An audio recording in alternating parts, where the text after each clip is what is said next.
بسم اللہ الرحمن الرحیم۔ کبھی کبھی مجھے ایسے معلوم ہوتا ہے کہ جیسے پاکستان واحد ملک ہے جہاں پر نوجوان نسل کو بھکاری بنانے کے لیے یا فقیر بنانے کے لیے بھی والدین بے تحاشا فیسیں ادا کرتے ہیں۔ یہ بڑی بڑی یونیورسٹیاں اور یہ مہنگے سکول، آخر ان کا فائدہ کیا ہے کہ والدین اپنی جیب کاٹ کر ان پر اتنی زیادہ انویسٹمنٹ کرتے ہیں، اور جب یہ فارغ ہوتے ہیں تو انتہائی ذلالت کے ساتھ لائنوں میں لگے ہوئے اپنی نوکریوں کی تلاش کر رہے ہوتے ہیں، جبکہ مارکیٹ میں آلریڈی نوکریوں کا شدید فقدان ہے۔ سوال یہ پیدا ہوتا ہے کہ یہ کالج، یونیورسٹی اور سکول ان بچوں کو اس مستقبل کے لیے تیار کیوں نہیں کرتے جس میں جا کے انہوں نے اپنی زندگی کو بنانا ہوتا ہے۔ اب اس کے لیے آپ سوچئے کہ پوری دنیا میں یونیورسٹیاں اور نوجوان نسل روبوٹکس اور آرٹیفیشل یعنی مصنوعی ذہانت کی طرف توجہ دے رہی ہے۔ وہ سر توڑ کوشش کر رہے ہیں تاکہ کوئی سپر سے سپر کمپیوٹر بنا لیں، اعلیٰ سے اعلیٰ آئی ٹی میں کوئی نئی ایجاد کریں، اور اگر ہم اپنے ملک میں دیکھیں تو شاید ہی آپ کو کسی ٹاپ کلاس یونیورسٹی میں کوئی کام کی ایسی لیبارٹری یا کمپیوٹر لیب نظر آتی ہوگی۔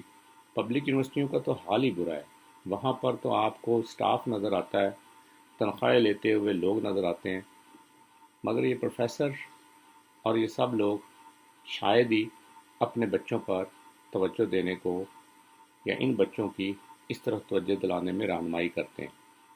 تو اس لحاظ سے اگر غور کیا جائے تو پورے پاکستان میں آنے والے وقت میں یہ بحران صرف حکومتوں کو پیدا کیا نہیں ہوگا، بلکہ ان یونیورسٹیوں کو بھی پیدا کیا ہوگا جو تقریباً اپنی نوجوان نسل کو پراپر رہنمائی دینے سے محروم ہے۔ کہتے ہیں کہ پچھلے سال تقریباً پاکستان میں 7.5 لاکھ نوجوان نسل یورپ منتقل ہوگی، اور انہوں نے وہاں پر اپنے مستقبل کے سنہرے خوابوں کے لیے جدوجہد کرنا شروع کر دی۔ اب سوچئے اگر ایک بچے کو جوان ہونے میں پاکستان کے والدین، پاکستان کی ریاستیں کروڑ روپیہ خرچ کرتی ہیں، تو آپ کیلکولیشن کر لیں کہ پاکستان سے 7.5 لاکھ میں جو برین کا اخراج ہوا، یا جس کو کہتے ہیں برین ڈرینیج، تو وہ کتنا بڑا نقصان ہے۔ لیکن ہمیں اس کی فکر ہی نہیں ہے، ہمیں تو قانون کی فکر ہے، ہمیں تو آزادی کی فکر ہے، ہمیں تو جمہوریت کی فکر ہے، ہمیں بڑی گاڑیوں کی فکر ہے، ہمیں تو یہ فکر مار گئی ہے کہ کس طریقے سے میں نے حاکم بننا ہے اور کس طریقے سے دوسرے کو میں نے ڈی گریڈ کرنا ہے۔ مجھے تو کبھی کبھی ایسے لگتا ہے، حالانکہ میں علم سیاسیات کا طالب علم ہوں، کہ پاکستان میں جمہوریت نام کی کوئی گنجائش ہی نہیں ہے۔ پاکستان نہ تو اس اہل ہے، نہ ہم لوگ اس اہل ہیں۔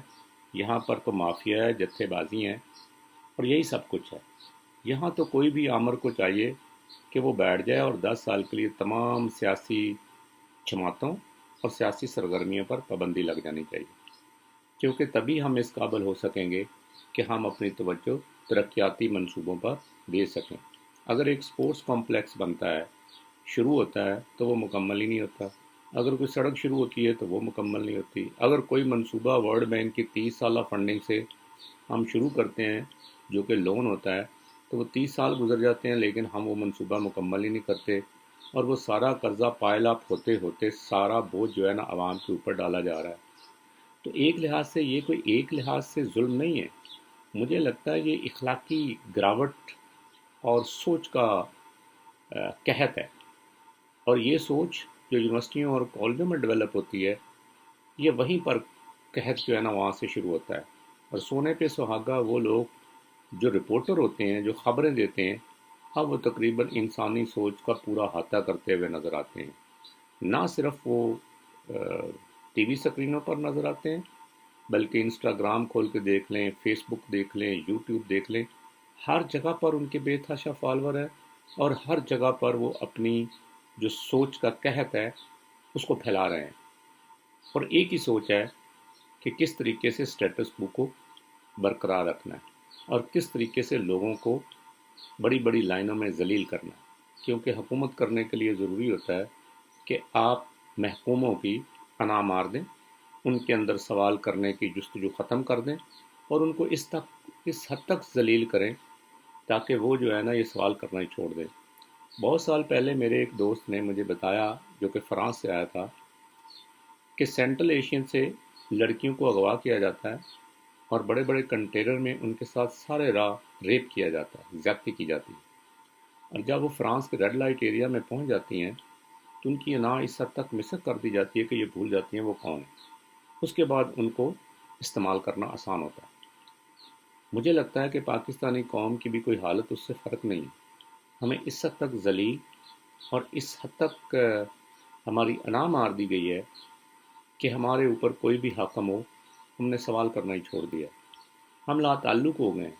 صرف چند لوگ ہیں جو یہ شور مچاتے ہیں۔ یہ 23 کروڑ، یہ 24 کروڑ عوام نہیں ہے۔ 23 کروڑ 24 کروڑ عوام کا موجودہ سیاسی سیٹ اپ سے کوئی تعلق نہیں ہے۔ وہ بالکل لا تعلق ہو سکتے ہیں، اور وہ صرف اسی لیے مختلف سرگرمیوں میں حصہ لیتے ہیں جن کو آپ جمہوریت کہتے ہیں، کیونکہ ان کے تعلقات ہیں، ایک سماجی نیٹ ورک ہے، رشتہ داری ہیں، برادریاں ہیں، رکھ رکھا ہوا ہے اور دوستیاں ہیں۔ اسی وجہ سے وہ کسی نہ کسی تعلق سے جا کر اپنا ووٹ ڈال دیتے ہیں۔ ادروائز سب لوگوں کو یقین ہے کہ یہاں کچھ تبدیل ہونے والا نہیں ہے، کیونکہ تبدیل ہونے کے لیے جو بڑے بڑی طالب علموں کی یونینز ہوتی تھیں، نرسری ہوتی تھی یونیورسٹیوں میں، وہ تقریباً بند ہو چکی ہے۔ اب کھسے پٹے چلے ہوئے کارتوس موجود ہیں جن کو جتنا مرضی فائر کرتے جاؤ، وہ فائر تو ہوگا مگر اس کا کسی کو نقصان کوئی نہیں ہوگا۔ تو یوں عارضی طور پر یا مصنوعی طور پر ہمیں پاکستان میں کوئی زبردست قسم کی تبدیلی نظر نہیں آتی۔